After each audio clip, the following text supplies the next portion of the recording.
Billionaire came to his son's school at lunch. What he witnessed shocked him. The moment Victor Halley stepped through the classroom doorway, the world he knew cracked open in silence. His polished shoes froze against the linoleum floor as his eyes locked onto a scene so wrong, so unexpected, that his breath left his chest in a sharp gasp. His son, his only son, stood in the middle of the classroom with a broom clutched in trembling hands, scrubbing the floor like a servant while other children sat at their desks and two adults watched. One of them pointed accusingly. The other looked stunned. Victor's heart slammed against his ribs as if warning him that something irreversible had already happened. A cold wave of disbelief washed over him. This was supposed to be a simple surprise visit. A warm moment. A proud father watching his child laugh with classmates over lunch. Instead, he was witnessing humiliation wrapped in authority, punishment disguised as discipline. The boy's small shoulders were tense, his eyes fixed on the floor, lips pressed together as if he were afraid to speak. And in that single second, Victor Hale, billionaire, CEO, man who controlled entire industries, felt utterly powerless. Only minutes earlier, everything had been normal. Victor had arrived in his black sedan with the intention of surprising his son, Ethan. He had canceled a board meeting just to make it in time for lunch. His assistant had begged him not to go unannounced, but Victor wanted this moment to be personal. No press, no teachers preparing speeches. Just a father seeing his son in his world. He signed in at the front desk and followed the directions to Ethan's classroom. The sound of children talking echoed down the hallway. Crayon drawings lined the walls. Posters of planets and animals made the school feel warm and safe. That illusion shattered the instant he reached the door. Inside, Ethan was alone in the center of the room, holding a broom nearly as tall as he was. His uniform sleeves were rolled up. His face was flushed red.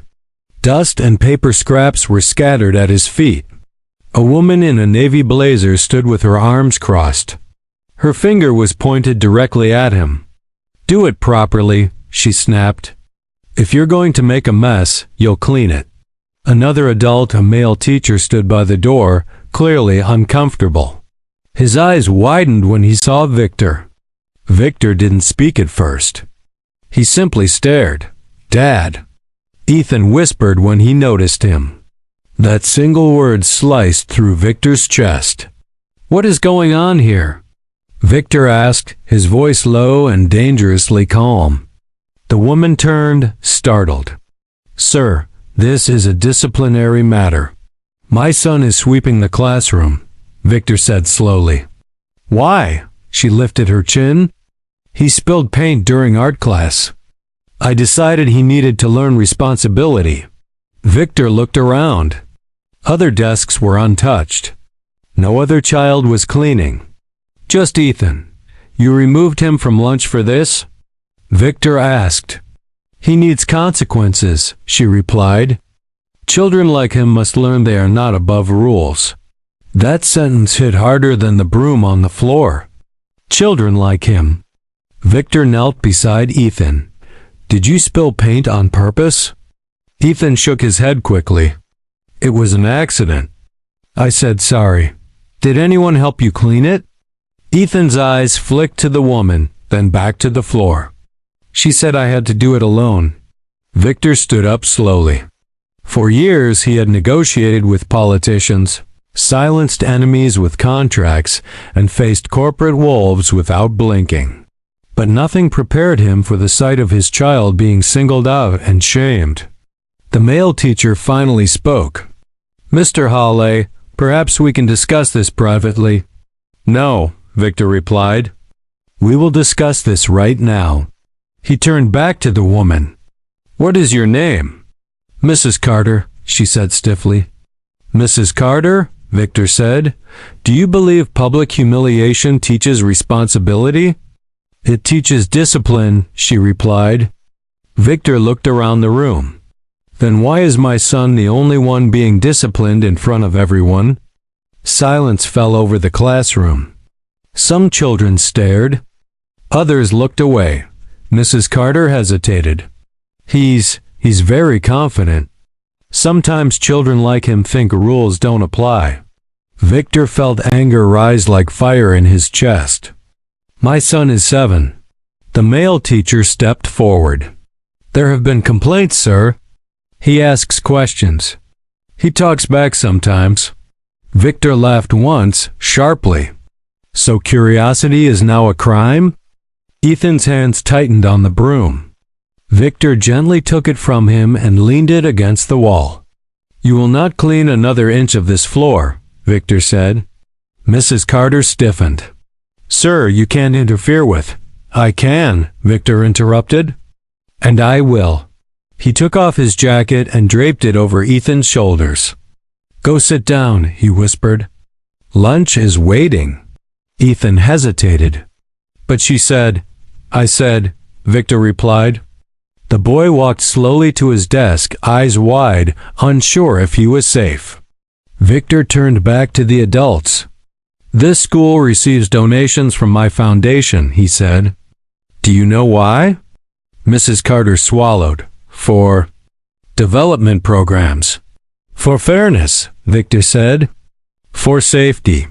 For respect. The male teacher shifted uncomfortably. I want to know how often this happens, Victor continued. How often children are singled out and shamed.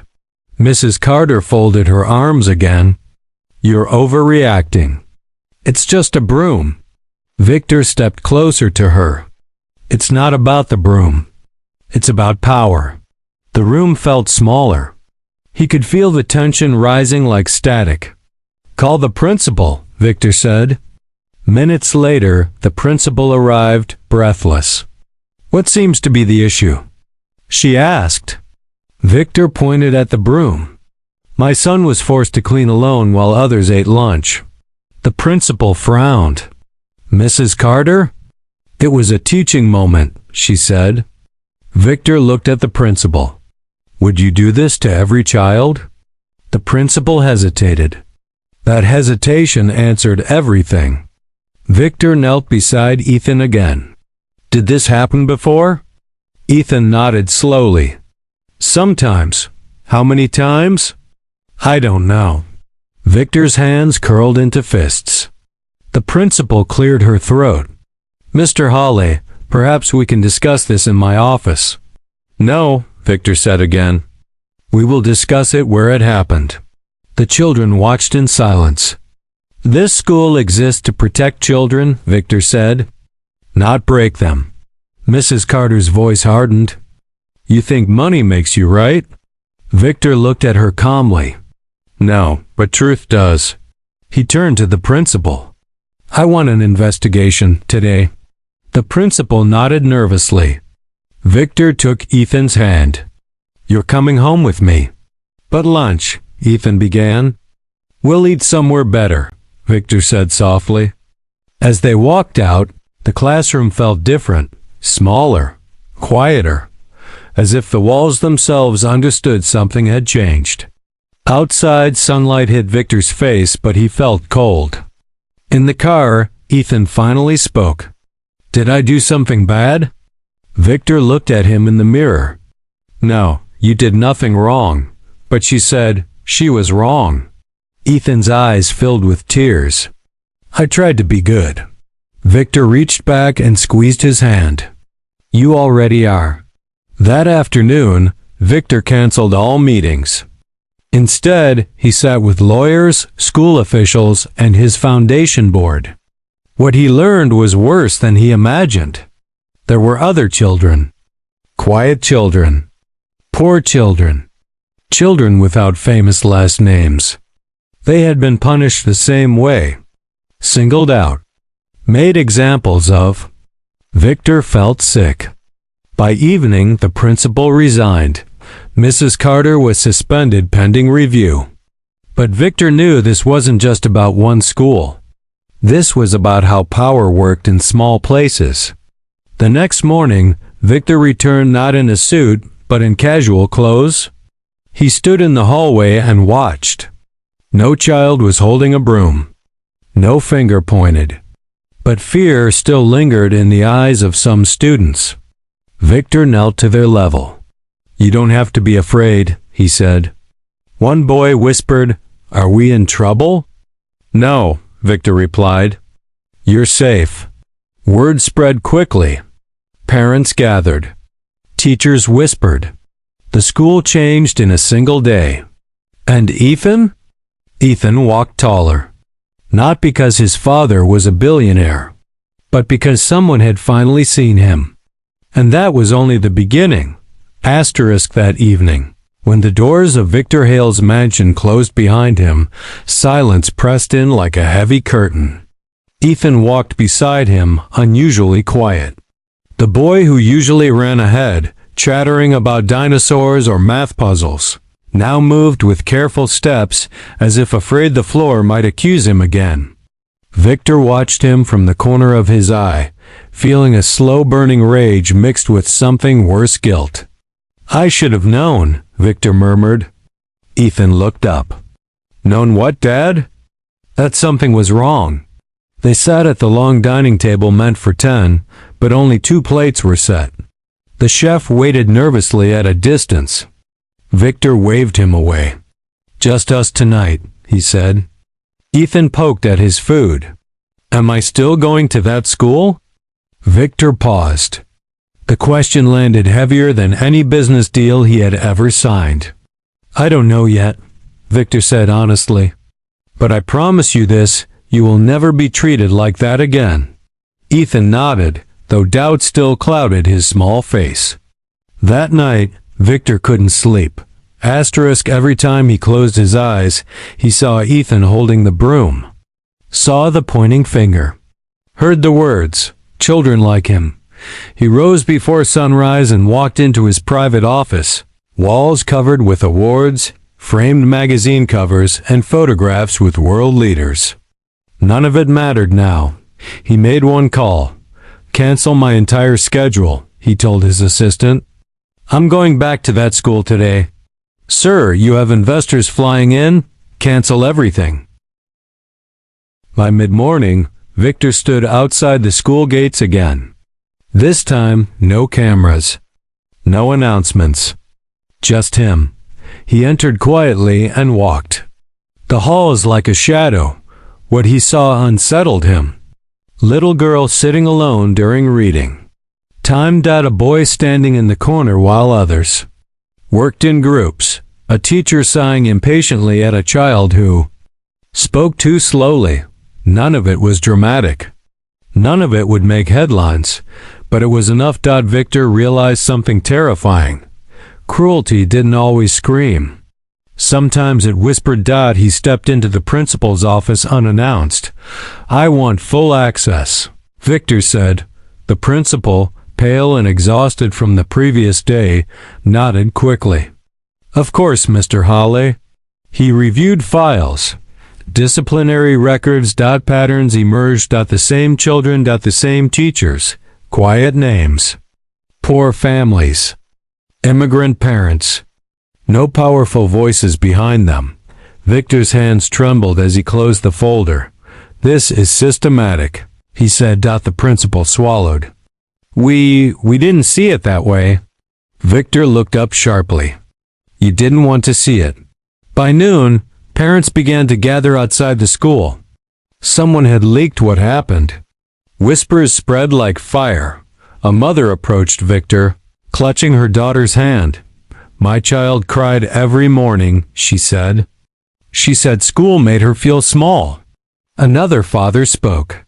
"My son stopped talking at home." Victor listened to them all. Each story stacked onto his heart like stones. When Ethan arrived from class, he saw the crowd and froze. "Did I cause this?" Victor knelt in front of him. "No, son. You revealed it." The school board arrived in black cars, faces tense.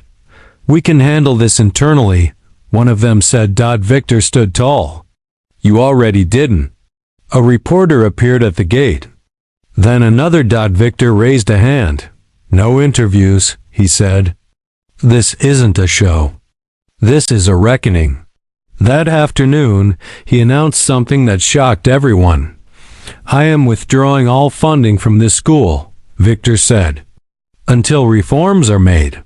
Gasps rippled through the crowd. But, he continued, I will fund something else. The next week, construction began across the street. A new learning center. Free. Open to all children, staffed with teachers trained in empathy, not fear. Ethan watched from the car window. Is that because of me? Victor smiled sadly. It's because of what happened to you. But I didn't do anything. You survived it, Victor replied. And now others won't have to. Inside the old school, tension rose. Teachers whispered. Some resigned. Others apologized. Mrs. Carter did not return. One afternoon, Victor found Ethan sitting alone again, this time at the news center, drawing. What are you making? Victor asked. A broom, Ethan said. Victor's chest tightened. And a trash can, Ethan added. But the broom is broken. Why broken? Because it doesn't hurt anyone anymore. Victor laughed softly, tears stinging his eyes.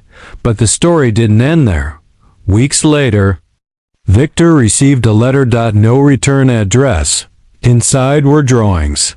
Dozens of them. Children holding books. Children smiling. Pictures showed a man kneeling beside a boy, with a broom crossed out in red. On the back, written in shaky handwriting, Thank you for seeing us. Victor closed his eyes. For the first time in years, his wealth felt like something other than numbers. Yet not everyone celebrated. An influential group of parents accused Victor of overreacting. You ruined reputations, one man said at a meeting. Over one incident. Victor stood before them. It was never one incident. It was many. You just didn't notice because your children weren't the ones holding the broom. Silence filled the room. Ethan squeezed Victor's hand. At home that night, Ethan asked, Dad, are you mad?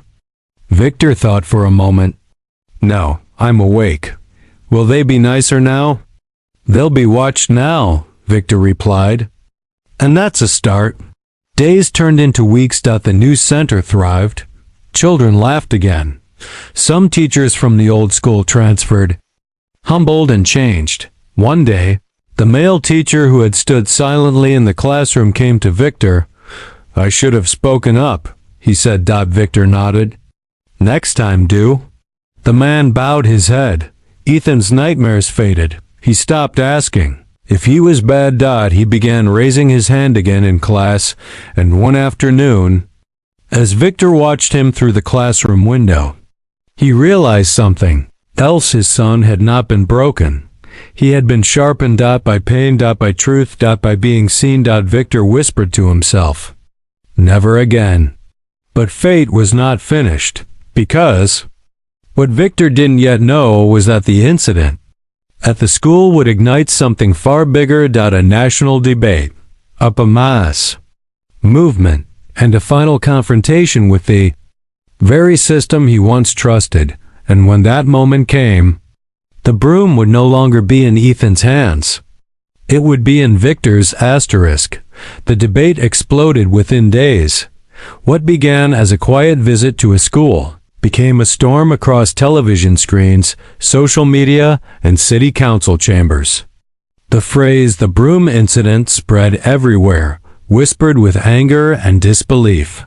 Parents argued. Teachers defended themselves. Politicians pretended to care. Victor Halley watched it unfold from his office, arms folded, face carved from stone. They called him dramatic. They called him reckless. They called him a billionaire trying to play hero.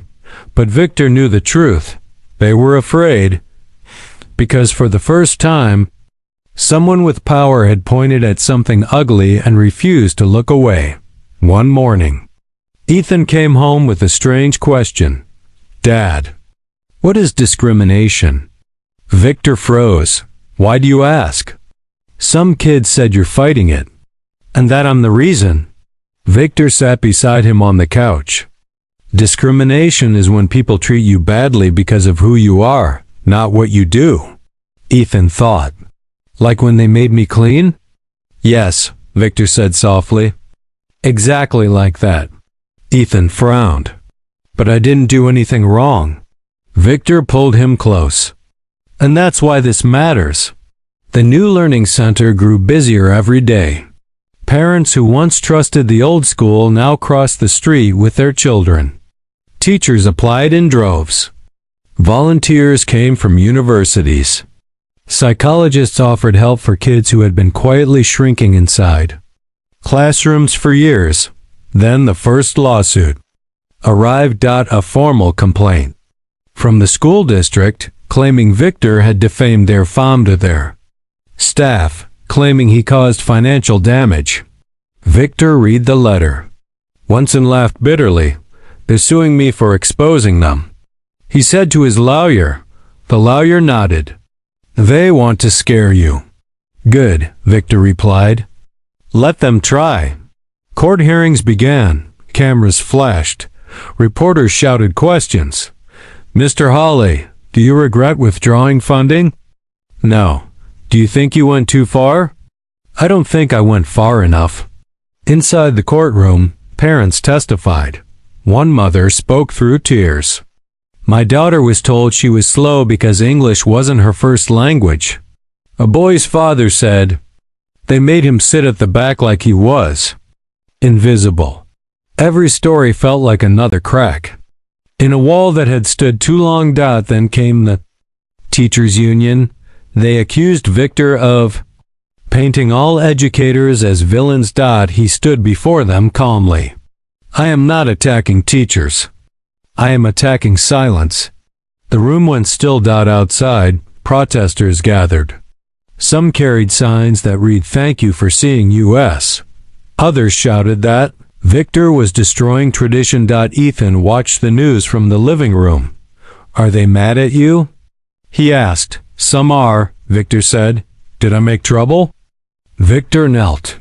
You made truth? One evening, a former student appeared at the new center. She was older, 16 maybe, and nervous. I heard this place was safe, she said. Victor invited her in. She told him how she used to clean classrooms after school to help her mother, and how teachers assumed she was lazy when she fell asleep in class. No. When asked why, she whispered. Victor felt something twist inside him. You matter here, he said. Word spread faster. Soon the center became a symbol. Not just a school, a stand. Government officials requested meetings. Victor refused private deals. I will speak in public, he said, so everyone hears the same truth. At a city hall forum, a board member challenged him. You think money gives you the right to rewrite education?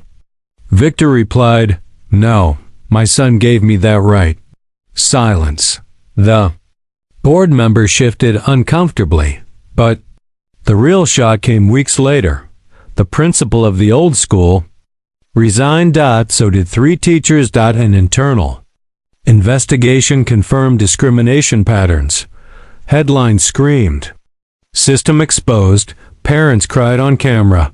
Children smiled for the first time in years. Ethan came home one day with a drawing. It showed 2 schools. One dark, one bright. And the bright one. Children held hands. Victor stared at it for a long time. Is this how you see it? He asked. Ethan nodded. Before, I was scared. Now I'm not.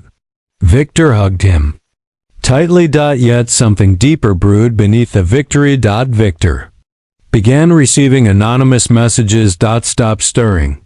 Trouble. You don't belong here. This will cost you. His assistant begged him to hire more security. Victor shook his head. I'm not afraid of words. But one night, someone spray painted the new center's wall. Go back to business. Ethan saw it the next morning. His lip trembled. They hate us. Victor wiped the paint himself. They fear change, he said. That's different. The incident only strengthened support. Volunteers came with brushes. Children painted over the graffiti with rainbows. A teacher whispered to Victor, "You've done what decades couldn't." Victor didn't feel proud. He felt responsible, because now, this wasn't about one school, it was about every school, like it. One evening, Victor received a call from the education minister. "We want you to join a national task force," the voice said. Victor looked at Ethan playing on the floor. "I will," he said. "On one condition." "What is that?" "My son comes with me." At the first national hearing, Ethan sat beside Victor in a small suit. Cameras focused on him. The boy with the broom. Victor spoke slowly. "This is not about charity. This is about dignity." When Ethan stood up unexpectedly and said, "I just wanted to learn," the room fell silent. Even hardened politicians looked away. That night, Victor realized something terrifying and beautiful. Ethan's pain had become a mirror. Country was seeing itself, and it didn't like the knife. Reflection. But storms were still ahead. Because systems do not fall quietly. And those who benefited from silence were preparing to fight back. Victor felt it. A confrontation was coming. One that would test not just his wealth, but his courage. And when it came, the question would not be about schools anymore. It would be about what kind of world his son would grow up in. The attack came without warning, not with fists or fire, but with lies. One morning, every major news outlet carried the same headline: "Billionaire manipulates child for political agenda." Victor read it in silence. They showed edited footage of Ethan sweeping the classroom floor, cutting out the part where teachers ordered him to do it. They played soft music and added commentary about misunderstood discipline and overprotective parenting. Victor's hands tightened into fists. "They're turning him into a tool," he whispered. Ethan walked in holding his backpack. "Dad, why are they saying I lied?" Victor knelt in front of him. "Because some people are scared of what the truth can do." "But I didn't lie. I know." The pressure grew heavier by the day. Sponsors withdrew support from the Learning Center. Investors called Victor's company asking if he had lost focus. Old friends stopped answering messages. The system was pushing back. At school, children whispered again. At the news center, security guards stood at the gate. Victor realized something painful. He had underestimated how much power hated being exposed. One evening, a former teacher from Ethan's old school asked for a private meeting. She arrived trembling. "I need to tell you something," she said. "The board is planning to shut you down." Victor leaned forward. "How?" "They're rewriting policies. They'll claim your center doesn't meet standards. It's legal sabotage." Victor exhaled slowly. "They don't want justice," he said. "They want silence." The teacher nodded. "And they're blaming your son behind closed doors." Victor's jaw tightened. "Then we go louder." He called a press conference. Not in a hotel ballroom. Not in a studio. But in the schoolyard of the new center. Children stood behind him. Parents stood beside him. Ethan stood in front. Victor spoke into the microphones. "They say my son was used. But look at him." Ethan stepped forward, voice shaking but clear. "I didn't want to sweep," he said. "I wanted to read. I wanted to draw. I wanted to be like everyone else." The crowd went silent. I thought I was bad. Now I know I wasn't. Some reporters lowered their cameras. A woman in the crowd began to cry. The speech spread everywhere. This time, uncut. Within hours, support returned stronger than before. Donations flooded in. Teachers volunteered.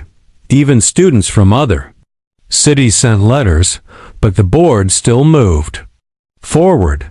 They announced an official shutdown order. Victor Received the notice on a Tuesday morning. Ethan watched him read it. Does this mean it's over? Ethan asked. Victor folded the paper. No, it means it's time. To do what?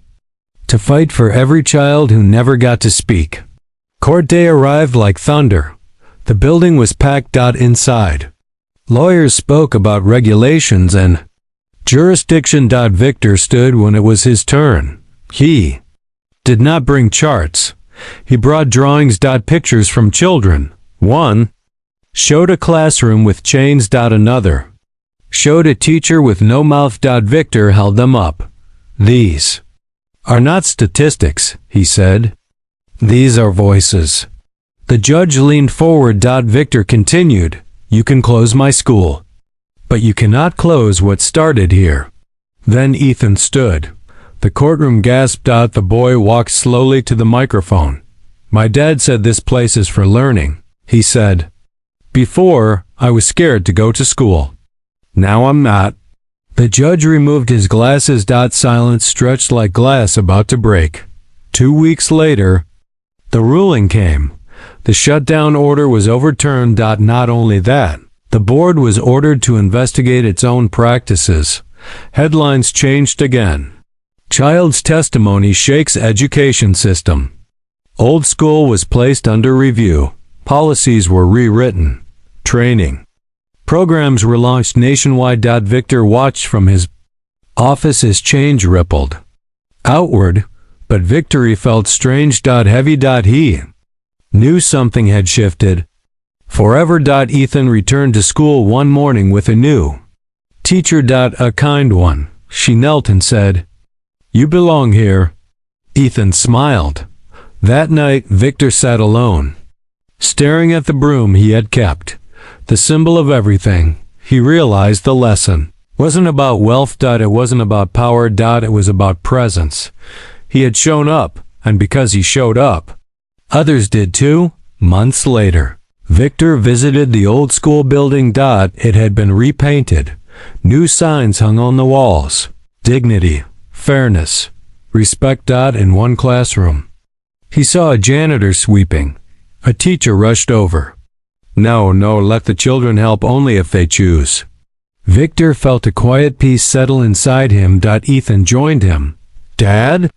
Yes? Do you think other kids are okay now? Victor looked around. I think they're getting there. Ethan thought for a moment. Then I'm glad I dropped the broom. Victor smiled sadly. So am I. The world did not become perfect. Some resisted. Some pretended. Some forgot, but something permanent had cracked open. A child had spoken, a father had listened, and a system had learned that even the smallest voice could shake the tallest walls. Because sometimes the most powerful revolution does not begin with shouting crowds. It begins with one boy, one broom, and a father who refused to look away.